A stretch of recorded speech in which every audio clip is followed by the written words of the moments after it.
Olá, amados, paz e bem, eu sou Melquisedeque e estou aqui para os comentários da lição desta semana. Lição de número 4 das lições bíblicas da editora CPAD.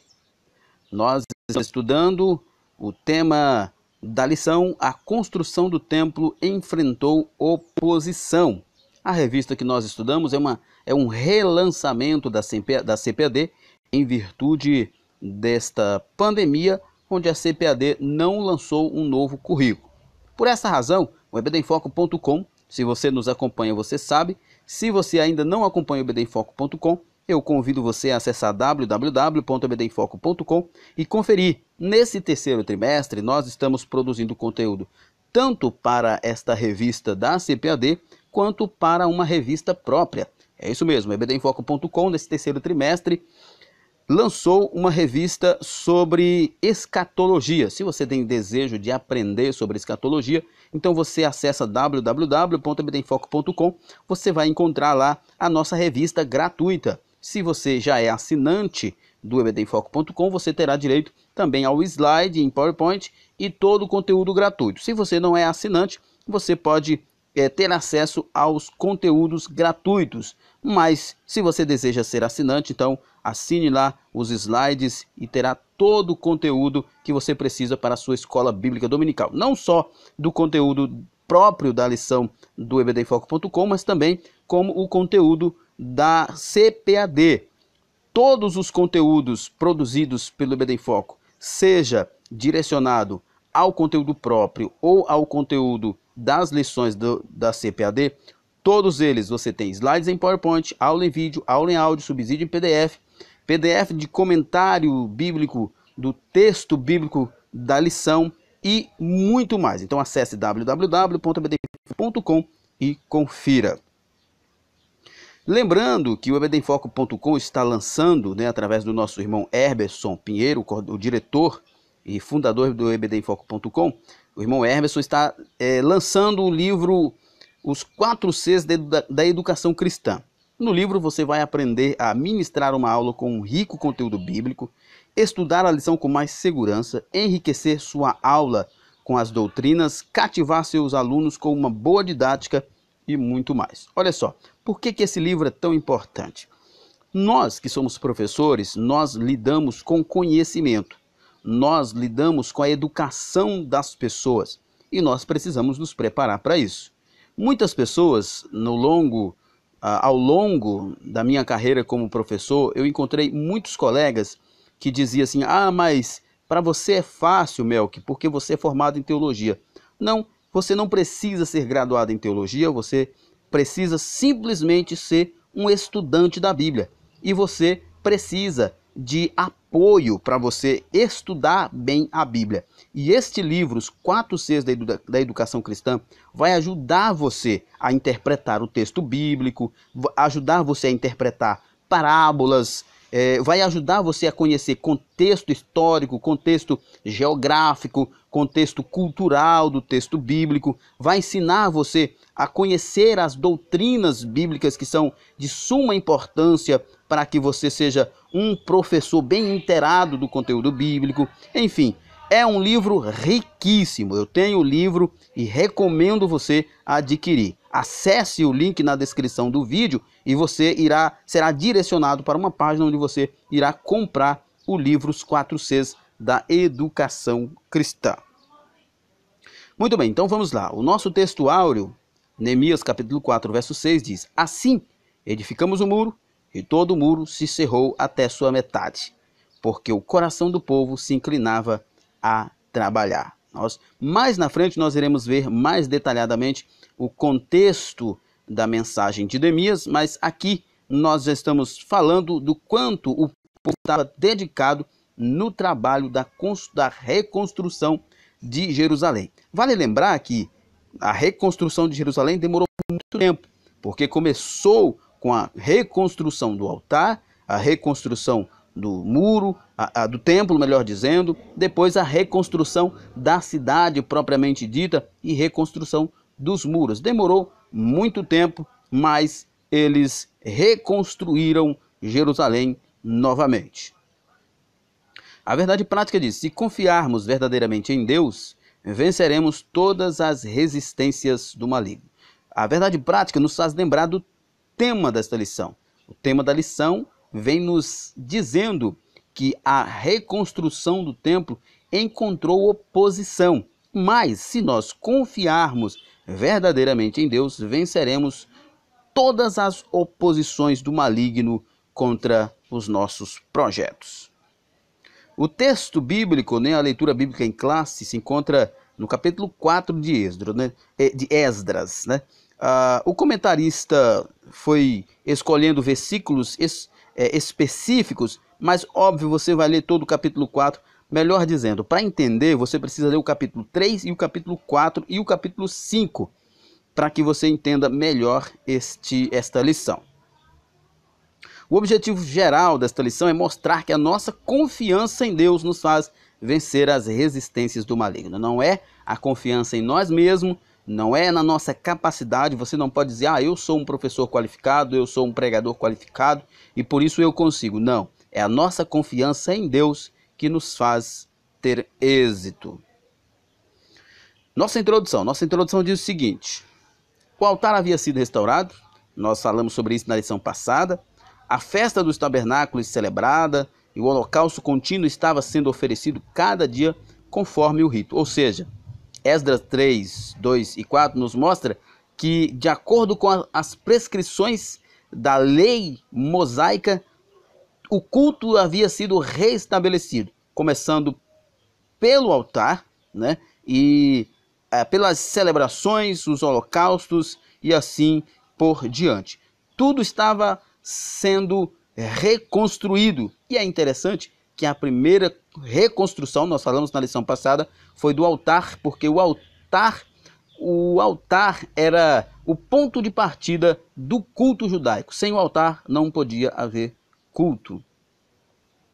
A vida espiritual dos judeus que haviam retornado do cativeiro seguia o que estava prescrito na lei de Moisés. Só lhes faltava agora o templo. Então, o próximo passo é começar a construir ou reconstruir o templo de Deus. Somente esperava o momento de iniciar a reedificação do templo, né? Como eu disse, tudo estava caminhando bem, só faltava iniciar a reconstrução do templo. Você pode perguntar, mas por que era tão importante a reconstrução do templo, se na lição passada eu falei que os judeus não dependiam necessariamente do templo para cultuar, eles dependiam do altar, porque eles precisavam sacrificar. Na verdade, o templo não é apenas o lugar onde as pessoas se reuniam. O templo tinha uma importância também social, o templo tinha uma importância religiosa, o templo tinha uma importância militar também. Porque esse era o contexto daquela época. Você pode perguntar, mas como assim? Até mesmo importância militar? Sim, porque Israel estava no meio de muitas nações pagãs. E como é que as nações pagãs lidavam com uma religiosidade? Todas as nações tinham vários deuses. E estas nações acreditavam que a derrota ou a vitória de cada um deles dependia de seus deuses.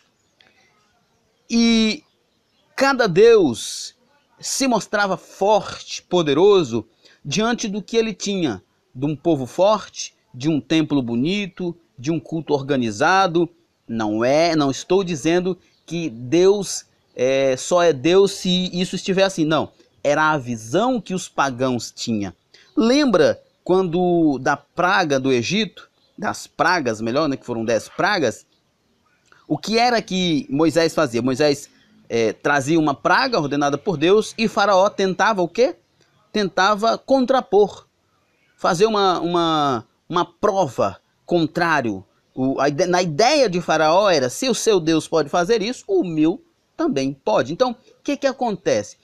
Todo o culto precisava ser restabelecido para a fortaleza espiritual do povo, mas o templo também precisava ser restabelecido porque as nações precisavam entender que Deus estava cuidando de Israel, que Deus habitava no meio de Israel, que ele não era um Deus desleixado, que ele não era um Deus que deixava o povo sacrificar no meio do templo, mas que ele tinha um templo. Então, a reconstrução do templo tem muita importância, muito mais do que a importância de uma celebração cultica, mas da existência, do fortalecimento, da moral, tanto de Deus quanto da nação de Israel, diante das nações que estavam à sua volta. Primeiro tópico, os alicerces do templo são lançados. Depois que os materiais para a construção do templo chegaram, segundo a concessão feita pelo rei Ciro da Pérsia, Zorobabel e os que haviam voltado do cativeiro lançaram os alicerces do templo. Todos apresentavam muita animação para o trabalho. Diz aqui o texto que muitos jubilaram, mas os mais antigos choraram, porque em termos de suntuosidade, em termos de beleza física, o novo templo era bem diferente do famoso e suntuoso templo de Salomão. Mas, como diz Ageu, a glória da segunda casa seria maior que a da primeira, né? Então nós vemos aqui que aqueles que conheceram o primeiro templo choraram, mas aqueles que não conheceram o primeiro templo simplesmente se alegraram, porque ali eles estavam vendo: Deus está restituindo-nos a nossa terra, Deus está nos perdoando, Ele está voltando a habitar em nosso meio e a operar em nossas vidas. O lançamento dos alicerces foi celebrado com uma solenidade. Os sacerdotes já paramentados e com trombetas, e os levitas, filhos de Asaf, com saltérios para louvarem ao Senhor, conforme a instituição de Davi, rei de Israel. Todos os que assistiram o lançamento dos alicerces expressaram seus sentimentos com tão grande júbilo que as suas vozes se ouviam de muito longe. Como eu disse no início, os mais velhos lamentaram, prantearam, e os mais novos jubilaram, vendo o novo templo se reerguendo. A reedificação do templo. A reedificação do templo foi resultado do despertamento que veio através de Ciro, rei da Pérsia. Nós vemos isso na primeira lição, quando Daniel ora e Deus então levanta Ciro para então ordenar o retorno do povo através das pessoas de Zorobabel e outros lá, né, que vieram para iniciar a reconstrução do culto. Convém lembrar que o despertamento pentecostal que chegou ao Brasil em 1911 trouxe consigo uma verdadeira renovação da doutrina da Igreja de Deus que pode ser simbolizada pelo templo de Deus. 1 Coríntios 3:16. Confesso aos irmãos que eu não entendi a ideia do comentarista aqui.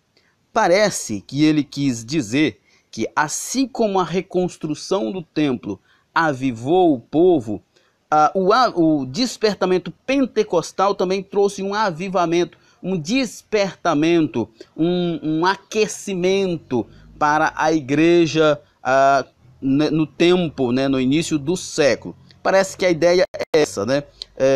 Ele coloca aqui a referência de 1 Coríntios 3:16, mas a referência fala lá de nós sermos o templo de Deus e não parece muito coerente. Entretanto, se os irmãos que estão assistindo essa aula entender, pode escrever aí nos comentários qual é a ideia do comentarista. Eu penso que ele quis dizer que assim como a construção do templo foi de grande relevância para o avivamento, para um novo avivamento, uma nova vida por parte dos israelitas, também o movimento pentecostal iniciado em 1911 foi também um marco para a igreja brasileira e não só brasileira. A igreja de Deus é um mistério que não pode ser compreendido pelo homem natural. Bom, claro, as pessoas confundem muito igreja, né? As pessoas confundem templo com igreja, as pessoas confundem denominação com igreja. E igreja é, na verdade, todos os santos de todos os tempos que estiveram ou estão unidos a Cristo, né? Todos os verdadeiros cristãos do passado, do presente e do futuro são igrejas. Nós não podemos nos tornarmos católicos romanos de achar que a igreja é a denominação. Não. A igreja são os cristãos verdadeiros que estão unidos a Cristo. seja ele de uma denominação ou de outra. Não é a denominação que determina se sou igreja ou não. O que determina se sou igreja ou não é se eu fui lavado e remido pelo sangue de Jesus, se eu estou em Cristo, se eu fui comprado por Cristo. Não quero de modo algum dizer com isso que não é importante a união e reunião da comunidade de pessoas como igreja, como muitos defendem aí os desigrejados. Não, eu sou absolutamente contra os desigrejados. Acredito que nós precisamos de uma comunidade de pessoas reunidas em nome de Cristo, celebrando a Cristo como igreja. O Espírito Santo quer salientar que Jesus, em pessoa, quer edificar a sua igreja, né? Ele diz lá em Mateus que edificará a sua igreja e as portas do inferno não prevalecerão contra ele. Quando eu digo aqui igreja, e eu entendo que o comentarista está dizendo isso, a igreja, o corpo místico de Cristo, como eu já disse antes, não é a denominação e não é o templo. Não confunda denominação com igreja, nem templo com igreja, tá? Então, quando Jesus diz que ele edificaria a sua igreja e as portas do inferno não prevaleceriam contra ela, ele estava dizendo que o seu projeto de igreja, de salvação, de união de pessoas em Cristo, jamais será frustrado. E ele o faz conforme a palavra de Deus. Isso aqui é importante. Não é através de visões, não é através de disciplinas, de práticas externas, que, como diz Paulo, pode até ter aparência de piedade, mas não serve de nada. Não, é através da palavra de Deus. Paulo diz em Tito que é através da palavra de Deus que nós somos lavados pela palavra de Deus.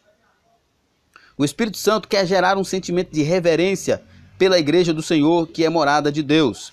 Efésios 2 e 22, veja também Êxodo 3 e 5, Salmos 89 e 7, Eclesiastes 5 e 1. Outra vez, eu não entendi muito o que o comentarista quis dizer.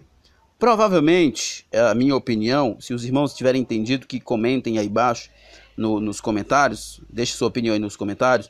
Provavelmente ele quer dizer que o Espírito Santo quer gerar um sentimento de reverência por parte da igreja para com o Senhor, porque a igreja é morada de Deus. Então, se Deus nos habita, se Ele habita em nós, nós temos que ter uma vida reverente por causa dele. Provavelmente seja isso, até porque os textos colocados aqui não ajudam muito nessa compreensão. O Espírito Santo quer adestrar a igreja porque ela é o instrumento da ação de Deus aqui na terra. Outra vez, eu quero só deixar uma observação aqui sobre o termo adestrar. Talvez seja um arcaísmo que poderia ter sido trocado por edificar, ensinar, preparar a igreja. Que de fato o Espírito Santo quer preparar a igreja. Ele está aqui para preparar a igreja, santificar a igreja, porque ela é o instrumento da ação de Deus aqui na terra para a glória do nome do Senhor. Deus tem um trabalho para cada servo seu na grande obra de evangelização do mundo. E o Espírito Santo está aqui para nos santificar, para nos preparar para esta grande e boa obra. Segundo tópico, os samaritanos opõem-se à construção do templo. Entre os moradores da terra estavam os samaritanos. Quando Nabucodonosor levou o reino de Judá cativo para a Babilônia, os samaritanos passaram a morar na terra. Isso é muito interessante. Estes eram descendentes de uma mistura de gente que o rei da Assíria, não confundir Síria com Assíria, 722, tinha deslocado para as cidades de Samaria depois de ele ter levado as 10 tribos do reino do norte em cativeiro para a Síria, 722, viu? Quando o reino do norte foi definitivamente derrotado pela Assíria. Eram pagãos que haviam sido ensinados acerca do Deus de Israel. Assim, os samaritanos continuavam servindo a seus deuses, mas também temiam o Senhor. Isso aqui é interessante notar porque é o seguinte: os samaritanos, eles passaram a habitar em Samaria, né? Era uma raça mista, como já foi dito aqui pelo comentarista. A Assíria, os reis da Assíria tinham muito esse costume de, quando conquistar uma nação, levava essa nação para outro lugar, as pessoas dessa nação para outro lugar, e trazia pessoas de outra nação para aquela terra, como uma forma de quebrar o vínculo para que as pessoas se enfraquecessem e não se revoltassem para dominar novamente aquele local. Isso é muito interessante, porque quando as pessoas eram tiradas das suas terras, elas perdiam o vínculo com a terra, e isso tirava delas o sentimento de nacionalismo, e por isso elas se entregavam. Os samaritanos eram um povo misto por causa desse tipo de atitude. Eles, por serem uma mistura com um restante das tribos de Israel, então eles conheciam a Deus, mas também adoravam outros deuses, porque os pagãos naquela época, eles adoravam muitos deuses, né? Tinham deuses para tudo, e eles tinham Deus, o Deus de Israel, como o Deus do céu, para alguma razão, mas eles não eram monoteístas, mas politeístas. Os samaritanos tentam frustrar a construção do templo. A maldade dos samaritanos levou-os a enviar uma carta ao rei da Pérsia contendo acusações mentirosas contra os judeus. O rei que recebeu aquela carta não conhecia bem o assunto e mandou parar a obra. Olha só, esse texto de Esdras, capítulo 4, nós fizemos um panorama, um destaque de uma lição, se eu não estou enganado, a lição de número 2, um panorama, lição 2, é isso mesmo, lição 2, um panorama do livro de Esdras. Então você vai entender que é um pouco complicado você entender esse texto, mas quando você lê o texto, o capítulo 4 e o capítulo 5, você vai entender que a partir do verso 6 do capítulo 4 até o verso 23 é um parêntese, porque entra ali Xerxes e Artaxerxes, que são reis posteriores, bem posteriores, provavelmente posteriores até mesmo ao próprio Esdras, né? Inclusive Artaxerxes é da época de Neemias, já no final da reconstrução da cidade. Parece haver uma confusão, mas não. O que o autor está fazendo ali? O autor está fazendo apenas uma observação de que todo o tempo da reconstrução do templo, da reconstrução de Jerusalém, eles encontraram oposição, né? Que várias vezes estas pessoas, estes vizinhos samaritanos, escreveram cartas para os imperadores para tentar fazer com que eles parassem a obra. E nesse caso aqui, já no final, provavelmente, é que acontece esta obra, esta carta para Artaxerxes, para que ele então mande parar a obra, que provavelmente não é a obra do templo, mas a obra dos muros, ou ainda, como diz alguns autores, que os muros e o templo terminaram basicamente no mesmo tempo, porque o templo ficou alguma coisa para terminar ainda, por causa de tanta oposição. Então é um texto bastante complicado, mas eu recomendo que você leia ele com atenção, entendendo que os versos do 6 do capítulo 4 até o 23 é um parêntese onde o autor está fazendo uma observação, enfatizando que houve oposição desde Ciro até a reconstrução completa da cidade. Como se explica a falta de resistência dos judeus? Os judeus deveriam ter ido ao rei da Pérsia para assegurar a construção. Uma ordem dada por uma autoridade superior não pode ser invalidada por uma autoridade inferior. A ordem de construir o templo tinha sido dada pelo Deus dos céus, através do rei Ciro, a maior autoridade da época, que assinara o decreto da construção do templo. Isso aqui é importante porque eles eram todos medo-persas. Então, o decreto de um medo-persa, ele era vitalício. Enquanto estivesse naquela linhagem, ele valia. E Ciro havia determinado, por ordem de Deus, que o templo e a cidade fosse reconstruída. Mas, naquele momento ali, dessa carta, parece que o rei em questão não parou para observar isso e a obra foi interrompida por muito tempo. Os judeus deveriam ter recorrido a Deus. Toda a história dos judeus é rica de exemplos de como Deus ajudou o seu povo em tempos difíceis. A própria vinda dos judeus para Jerusalém era uma clara demonstração de que Deus estava neste negócio. Isso é muito interessante, porque Deus sempre lidou com um povo rebelde, contradizente e incrédulo, né? Deus cumpriu a sua palavra, terminando os 70 anos, restaurando o povo, fazendo com que o ímpio financiasse a reconstrução do templo e da cidade, e o povo, nesse momento, ainda se achou incrédulo. Olha que coisa difícil lidar com esse povo. Vejamos alguns exemplos da história dos judeus quando foram ajudados pelo Senhor. Nos dias do rei Ezequias, Judá foi cercada pelo exército do rei da Assíria, que ameaçava fazer com que Judá, o que já havia feito com o reino de Israel, levá-los em cativeiro. O rei em questão era Senaqueribe. Senaqueribe chegou para invadir Judá. A história é muito legal. Demoraria muito tempo para eu explicar aqui, mas eu sugiro você que estude lá 2 Crônicas. E também um dos capítulos de Isaías, não me lembro aqui qual. Mas você vai ver que maravilha de história, né? Rapidamente dizer aqui que ele sitiou Jerusalém e começou a escrever cartas para o povo, blasfemando contra Deus, desmotivando o povo. E o rei Ezequias, temente a Deus, junto com Isaías, orou a Deus, e eles manteram a postura, manteram os portões de Jerusalém fechados. E aí o anjo do Senhor veio e matou o exército de Senaqueribe.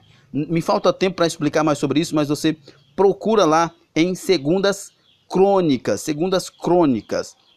Nesta hora de perigo, o rei Ezequias buscou o Senhor e foi ouvido, pois um anjo feriu o arraial dos assírios e destruindo 185 mil soldados. 2 Crônicas 19, 30, 2 Crônicas 32 e 21. É um texto maravilhoso. Nos dias do rei Josafá, outro acontecimento maravilhoso, 2 Crônicas 20, de 1 a 24, ameaçados pelos amonitas e pelos moabitas, os habitantes de Judá foram convocados pelo rei para pedirem socorro ao Senhor. Deus guerreou por eles e, sem ter o que lutar, os inimigos foram desbaratados. Lembra que eles começaram a cantar, os levitas começaram a cantar e Deus confundiu o povo? Quando Josafá consultou a Deus, Deus disse para ele: olha, fiquem todos quietos porque vocês não lutarão, o Senhor lutará por vós. E eles começaram a louvar, os levitas pegaram seus instrumentos, começaram a louvar e Deus confundiu os inimigos e eles foram derrotados. Os muitos exemplos da ajuda de Deus no passado deveriam ter inspirado os líderes do povo à resistência a esta maldade dos inimigos dos judeus. É bastante intrigante porque que eles se calaram, mas Deus deve ter os seus propósitos. Claro que nós também temos as nossas responsabilidades em clamar ao Senhor. O povo, quem sabe, falhou nisso, né? O motivo da falta de resistência dos judeus era de ordem espiritual. Então, nós temos aqui a resposta. Por que que o povo parou? É porque o povo estava fraco espiritualmente. Quem sabe, e Ageu vai deixar isso relativamente claro, que o povo estava mais preocupado com suas fazendas, em construir suas mansões, porque estava voltando à terra, do que se preocupando com a obra de Deus. Eis o problema. Zorobabel, o chefe político do povo judeu, até então tinha confiado em sua própria força. Zacarias 4 e 6, Deus faz uma advertência severa a ele, dizendo: não é por força nem por violência, mas pelo meu espírito. Ou seja, Deus estava dizendo: está faltando vocês orar, está faltando vocês buscar ao Senhor. É tanto que Esdras, nesse momento de Zorobabel, Esdras ainda não havia voltado para Jerusalém. Esdras volta para Jerusalém justamente para restaurar o culto, porque havia sido estabelecido o culto, estava iniciada a construção do templo, mas o culto estava deficiente, estava paganizado, estava superficial. E Esdras vem trazendo uma vida de oração e de meditação na palavra de Deus para que o culto fosse restaurado. Quando as suas próprias forças se esgotaram, não teve mais condições de resistir, sentindo-se inteiramente desarmado diante do inimigo. Nós temos que lembrar o que a Bíblia nos diz: nossa luta não é contra carne nem contra sangue, mas contra as hostes espirituais da maldade que habitam as regiões celestiais. Nossa luta é espiritual, por isso precisamos estar alimentando a nossa mente e o nosso coração com a palavra de Deus e aí vivendo em constante oração. Josué, o sumo sacerdote e líder religioso do povo, estava com suas vestes manchadas. Zacarias 3:3 nos diz isso. Satanás apontou o dedo para ele, começou a acusá-lo, mas Deus tira aquelas vestes manchadas e dá a eles vestes limpas e dá a ele autoridade espiritual. Este fato tirou dele toda a autoridade espiritual, mas quando Deus limpou ele, deu a ele novamente autoridade espiritual para resistir ao inimigo. Diante do problema causado pelos inimigos, ele não tinha fé para buscar a ajuda de Deus, do Todo-Poderoso, uma vez que o mistério da fé é guardado em uma pura consciência. Quando ele teve as suas vestes limpas, aí ele teve novamente autoridade para enfrentar a oposição. Esta é uma experiência e um exemplo importante para nós, que, como diz o escritor de Hebreus, sem santidade ninguém verá o Senhor. Nós nunca iremos vencer Satanás se nós não vivermos em santidade.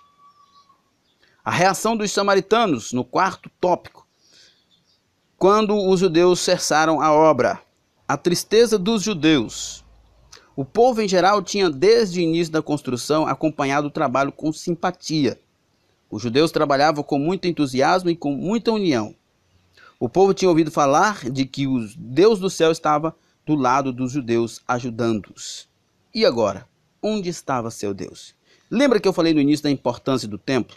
A importância do templo, a importância do culto funcionando, não era só, se é que eu posso dizer só, que não é só, né? Não era apenas para a adoração a Deus, mas era porque tudo aquilo de pé, funcionando, era uma luz que raiava naquele mundo de trevas, mostrando para as nações, para os povos pagãos, que o Deus de Israel era o verdadeiro Deus. Por isso o comentarista faz uma observação importante aqui. E agora, onde estava seu Deus? O povo olha para Israel, para Judá, para Jerusalém e vê o povo desanimado e eles dizem, o Deus deles abandonaram eles.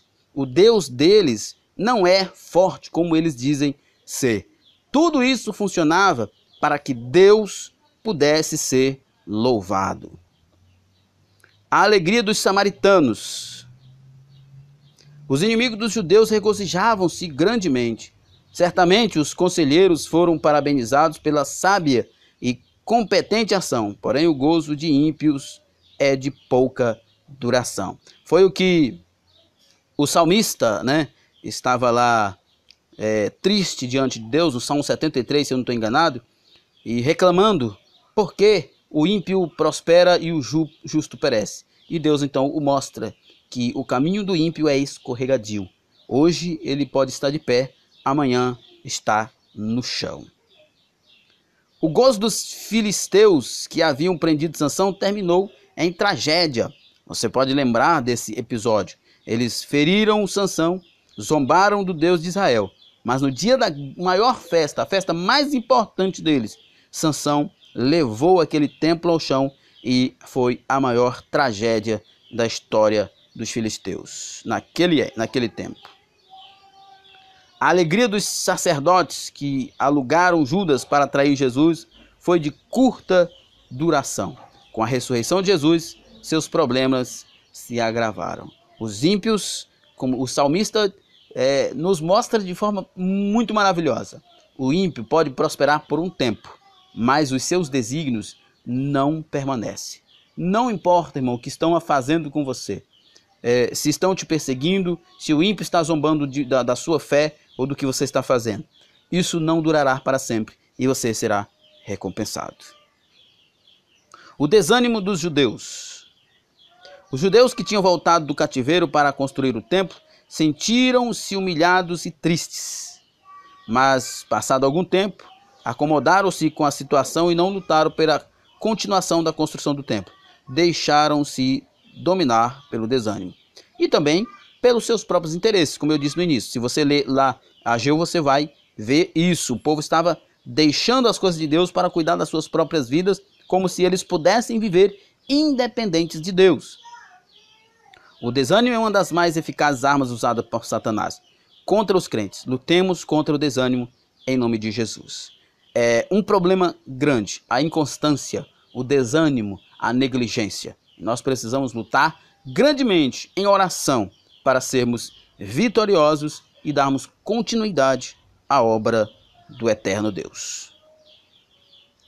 Alguns conformaram-se pensando que talvez ainda não era a vontade de Deus construir o templo, buscando a vontade de Deus, né? Ou a minha vontade.